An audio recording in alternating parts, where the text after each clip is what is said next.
কিছু কিছু ব্যাপার আছে যেগুলোতে রোজা ভাঙে না, কিন্তু আমাদের মধ্যে ব্যাপক সংশয় তৈরি হয়, কনফিউশন তৈরি হয় যে আসলে কি রোজাটা ভাঙলো কিনা। সেগুলো আমরা এবার সেগুলো শুনবো। 3 নম্বর সাব পয়েন্টটা তো ক্লিয়ার যে কিছু কিছু কাজ আছে যেগুলো করলে আসলে রোজা ভাঙে না। Things or actions that don't invalidate the fast, এটা আপনার রোজা ভাঙবে না। সেগুলো কি? এক নাম্বার হচ্ছে ভুল করে যদি কেউ খায়, যেটা আমাদের আগের পয়েন্টে আমি ক্লিয়ার করে দিয়েছি, অথবা জোর করে যদি কাউকে খাওয়ানো হয়, তার রোজা ভাঙবে না। এটা আপনারা ইতিমধ্যে জেনেছেন। একটা হাদিস শুনে সহিহ বুখারী, রাসূল সাল্লাল্লাহু আলাইহি ওয়াসাল্লাম বলেছেন, মান নাসিয়া ওয়া হুয়া সাইম ফাআকালা আও শারিবা, রোজা অবস্থায় কেউ যদি ভুল করে খেয়ে ফেলে, ফালিউতিম্মা সাওমা, সেজন্য তার রোজা পূর্ণ করে। তার রোজা ভেঙে গেছে মনে করে সেজন্য খাওয়া শুরু না করে, সেজন্য রোজা পূর্ণ করে। কারণ ফাইন্নামা আতআমাহুল্লাহু ওয়া সাফা, কারণ আল্লাহই তাকে খাইয়েছে, আল্লাহই তাকে পান করিয়েছে। কিন্তু ভুল করে খেয়ে ফেলছেন, এটা তো আপনার হাতে ছিল না। তাহলে ভুল করে খেলে তার রোজা ভাঙবে না, কাজা কাফারা কিছুই লাগবে না, জাস্ট ইউ কন্টিনিউ ইউ সিয়াম। ওকে। 2 নাম্বার হচ্ছে, এটা বিবাহিতদের জন্য, যেহেতু মোস্ট অফ দা অডিয়েন্স আর 18+, কোনো অসুবিধা নাই। আর ইসলামে কথাগুলো আসলে বাঁচতে হলে জানতে হবে। সেটা হচ্ছে, আমরা শুনেছি যে বিবাহিতরা ফিজিক্যাল ইন্টারকোর্স যদি করে, দেহ থেকে সিমেন আউট হলে রোজা ভেঙে যায়, কিন্তু স্বাভাবিক মেলামেশাতে রোজা ভাঙে না। কিস করা, হাগ করা হাজবেন্ড ওয়াইফের মধ্যে, এই যে সখ্যতা, এই ব্যাপারগুলো যদি দিনের বেলায় ঘটে, এতে রোজা ভাঙে না। ব্যাপারটা বুঝতে পেরেছেন না সবাই? দলিল শোনেন। আম্মা জান আয়েশা রাদিয়াল্লাহু তাআলা আনহা বলেন, কানা নবী সাল্লাল্লাহু আলাইহি ওয়াসাল্লাম ইয়াকাব্বিলু ওয়া হুয়া সাইম, রমাদানের রোজা অবস্থায় তিনি আমাদেরকে কিস করতেন, ওয়া ইউবাশিরু, আমাদেরকে হাগ করতেন, ওয়া হুয়া সাইম, রোজা অবস্থায়। এতে রোজার কোনো সমস্যা হতো না। তবে এটা রিকমেন্ডেড না। স্বামী স্ত্রীর একান্ত মেলামেশা দিনের বেলা রিকমেন্ডেড না, কারণ এটা থেকে সে সেক্সুয়ালি এক্সাইটমেন্টের দিকে চলে যেতে পারে। ফলে ভুল করে সে এমন কাজ করে ফেলতে পারে যেটাতে তার রোজাটাই ভেঙে যাবে। আর ইচ্ছা করে রোজা ভাঙলে কি করতে হয়? কাজাও কাফারাও, খবর আছে না? সেজন্য এটা খেয়াল রাখতে হবে। 3 নাম্বার, এটাকে আরবিতে বলে আল ইহতিলাম, ওয়েট ড্রিম, বাংলায় বলে স্বপ্ন দোষ। ঘুমের মধ্যে এমন কিছু দেখলেন, ফলে আপনার সিমেন আউট হলো, আপনার রোজা ভাঙবে না। কারণ এটা কি ইচ্ছা করে করছেন আপনি? এটা কার হাতে? আল্লাহর হাতে। এতে রোজা ভাঙে না। শুধু আপনি ঘুম থেকে উঠে ফরজ গোসলটা করে নিলেই হবে। প্রিয় ভাইরা, মুসলিম কমিউনিটির ভাইরা, কথা কি বুঝতে পারতেছেন? আচ্ছা। 4 নাম্বার হচ্ছে ব্লাড টেস্ট। অনেকে বলে যে হুজুর ব্লাড টেস্ট করা যাবে কিনা রমাদানে? ব্লাড টেস্ট করা যাবে। ব্লাড টেস্ট করলে রোজা ভাঙে না। এটা খুবই জরুরি একটা মাসালা, প্রায় আমাদের লাগে। 1-2 সিরিঞ্জ ব্লাড নিলে ভাঙে না। তবে যদি অনেক বেশি অ্যামাউন্টের ব্লাড নেয়, এতে যদি আপনি ক্লান্ত হয়ে পড়েন, সেক্ষেত্রে আপনি রোজা ভাঙতে পারবেন, পরে কাজা করলে হবে। 5 নাম্বার হচ্ছে অনিচ্ছাকৃত বমি। এটা আমি আগেও ক্লিয়ার করেছি যে ইচ্ছাকৃত বমি করলে রোজা ভাঙে, কিন্তু অনিচ্ছাকৃত যদি বমি চলে আসছে, ভমিটিং হচ্ছে, আমার রোজা ভাঙবে না। 6 নম্বরে নোজ ব্লিডিং, নাক দিয়ে অনেকে রক্ত পড়ে না, নাক দিয়ে রক্ত ঝরলে মানুষের রোজা ভাঙে, আনলেস যদি অনেক বেশি অ্যামাউন্টের হয়, আপনি ক্লান্ত হয়ে পড়েন, তখন আপনি রোজা ভাঙতে পারবেন। 7 নাম্বার, রোজা রেখে দাঁত ফেলতে পারবো কিনা? জি, রোজা রেখে আপনি আপনার দাঁতকে রিমুভ করতে পারবেন, খুব বেশি যাতে রক্ত বের না হয় সেটা আপনি খেয়াল রাখবেন। দাঁত ফেললে যে রক্ত বের হয়, এতে রোজা ভাঙে না। 8 নম্বর পয়েন্টটা খুবই গুরুত্বপূর্ণ, এটা খেয়াল করে শুনতে হবে। কান দুইটা খরগোশের কানের মতো খাড়া করে শুনেন, খুব মনোযোগ দিয়ে। 8 নম্বরটা হচ্ছে ইনজেকশন। রোজা রেখে ইনজেকশন দেওয়া যাবে কিনা? কিছু কিছু ইনজেকশন দেওয়া যাবে, কিছু কিছু দেওয়া যাবে না। কোনগুলো দেওয়া যাবে না? এনার্জেটিক ইনজেকশন দেওয়া যাবে না। যে ইনজেকশনে ফুড সাপ্লিমেন্টারি আছে, যেটার মধ্যে নিউট্রিশন ভ্যালু আছে, এই ইনজেকশন গুলো দেওয়া যাবে না। এমনও ইনজেকশন আছে যেটা দিলে 7 দিন আপনার আর খাওয়া লাগবে না, একেবারে তরতাজা। এরকম ইনজেকশন দেওয়া যাবে? তো আপনি সিস্টেম করে খাইলেন কেমন জানো, তাই না? আপনি অন্য ওয়েতে দেহে এনার্জি ইনপুট করলেন, এটা করলে রোজা ভেঙে যাবে। তাহলে food supplementary injection, nutrition value আছে এরকম injection, energetic injection, energy boost up করে এরকম ইনজেকশন দিলে রোজা ভেঙে যায়, এগুলো দেওয়া যাবে না। কিন্তু পেইন কিলার যে ইনজেকশন গুলো আছে, এটা দিতে পারবেন। পেইন কিলার ইনজেকশন দিতে পারবেন, অ্যান্টিবায়োটিক ইনজেকশন দিতে পারবেন, অ্যানেস্থেটিক ইনজেকশন দিতে পারবেন, এই জাতীয় মেডিকেশন ইনজেকশন গুলো দিতে পারবেন।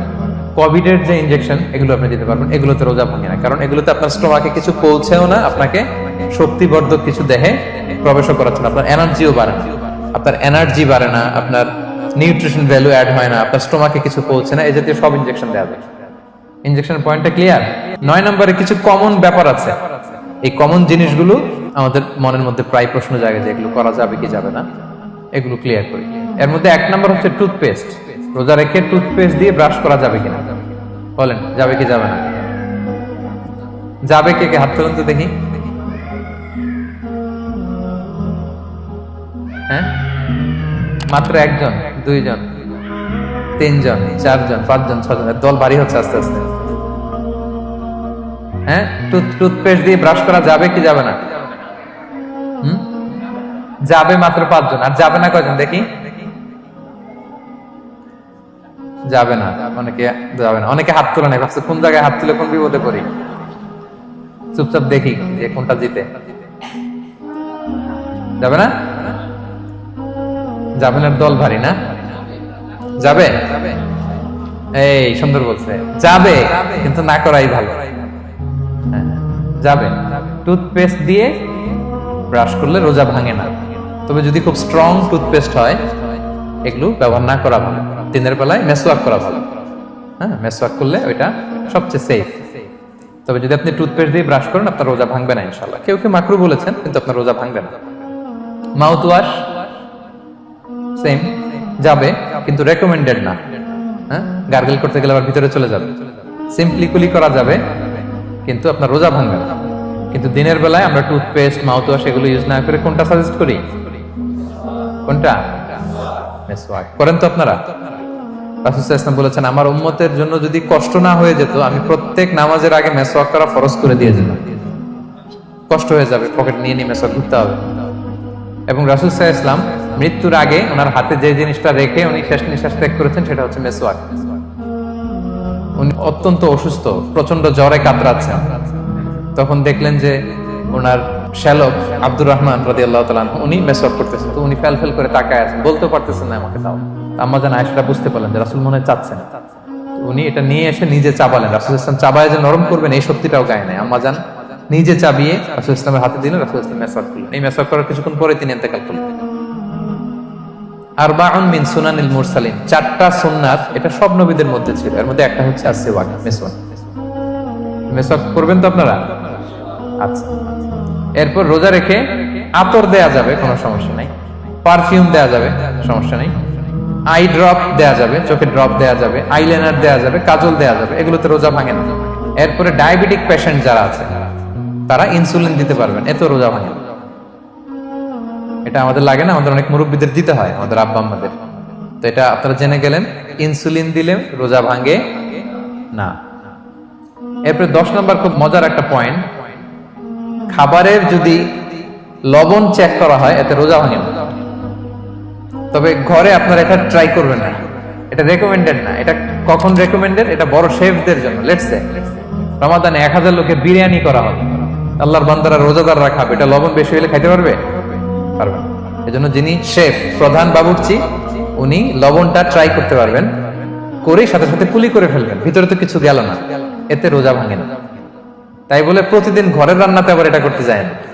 ঘরে 2 জন, আপনি আপনার হাজবেন্ড ওয়াইফ টোনাটুনি একটা হইলেই হইলো, কি বলেন? লবণ বেশি হবে কম হবে, কিন্তু বড় প্রোগ্রাম, অনেক রোজাদাররা একসাথে ইফতারি করবে, এটা তো লবণাক্ত হইলে খাওয়া যাবে না। তো সেক্ষেত্রে শেফ যদি জাস্ট জিব্বা দিয়ে লবণটা একটু ট্রাই করে নেয় যে অ্যাড করতে হবে না, ঠিক আছে, সাথে সাথে কুলি করে ফেলে, রোজা ভাঙবে না। দলিল কি? দলিল হচ্ছে কাঁচা ডালের মেসওয়াক। রাসূল সাল্লাল্লাহু আলাইহি ওয়াসাল্লাম কাঁচা ডালের জাইতুনের মেসওয়াক দিয়ে তিনি সেওয়াক দিয়ে মেসওয়াক করতেন।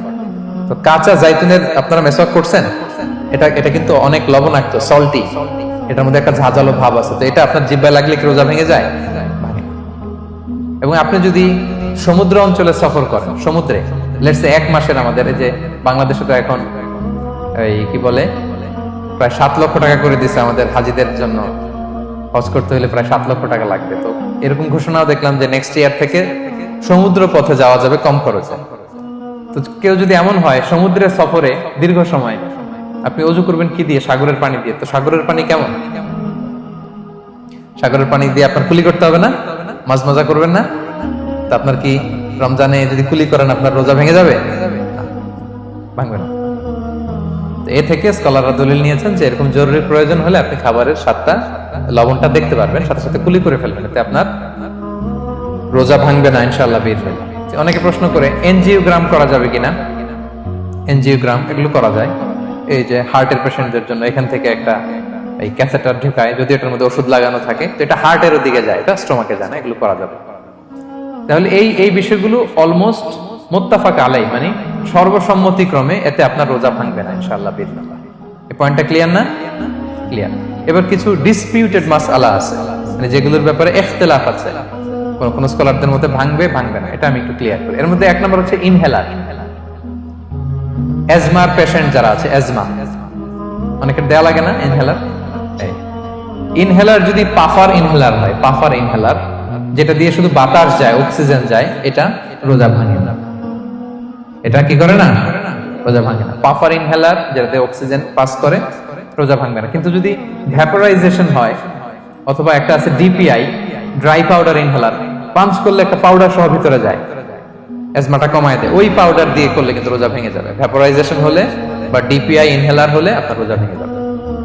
ইনহেলার ক্লিয়ার তো সবার কাছে? আচ্ছা, এরপরে যাই সামনে। সাপোসিটরি বুঝেন তো না? ডুশ বলে, প্রচন্ড জ্বর কমে না, তখন ডাক্তার বলে যে পাই পথে অ্যানাল পিল বলে এগুলাকে, পাই পথে এটাকে ইনপুট দিতে হয়। এই সাপোসিটরি এটা একটা ডিসপিউটেড মাসালা। হানাফি স্কুল অফ থটে রোজা ভেঙে যায়। আমরা যেহেতু বেশিরভাগ হানাফি স্কুল ফলো করি, হানাফি মাযহাব, তো আমরা এটাই সাজেস্ট করি সাপোসিটরি না দেওয়া। তবে অন্যান্য স্কলারদের মতে রোজা ভাঙবে না, বিশেষ করে ইবনে তাইমিয়া আলাইহি রাহমার মতে রোজা ভাঙবে না। এখানে প্রসঙ্গ যেটা হচ্ছে, সাপোসিটরি সাধারণত দিতে হয় ইমার্জেন্সি পিরিয়ডে, কি বলেন, জ্বর আর কমে না, কঠিন অবস্থা, তো ওই অবস্থায় তো রোজা এমনি ভাঙা যায়। প্রচন্ড অসুস্থ হলে ভাঙা যায় না রোজা? ভাঙা যায়। তো আপনি রোজা ভাঙবেন, পরে কাজা করে ফেলবেন, সাপোসিটরি দিবেন, অসুবিধা নেই। আচ্ছা, এয়ার ড্রপ, কানের যে ড্রপ আছে, এটার মডার্ন স্কলারদের মতে, যে ফিক একাডেমি গুলো আছে, এদের মতে রোজা ভাঙবে না, কিন্তু হানাফি স্কলারদের মতে রোজা ভেঙে যাবে। তো আমরা সাজেস্ট করি এটা আপনি না দেন, আগে পরে দেন। 3 নাম্বার, হার্টের পেশেন্টদের একটা ওষুধ দিতে হয়, এটাকে নাইট্রোগ্লিসারিন ট্যাবলেট বলে, জিহ্বার নিচে দেয়, দেওয়ার সাথে সাথে বডি এটা অ্যাবজর্ব করে ফেলে, ওষুধটা থাকে না জিহ্বার নিচে। জিহ্বার নিচে এটাকে প্লেস করলে সাথে সাথে এটা বডি অ্যাবজর্ব করে, এখানে আবার পাম্প শুরু হয়ে যায়। তো হার্ট অ্যাটাক করলে এটা দেয়।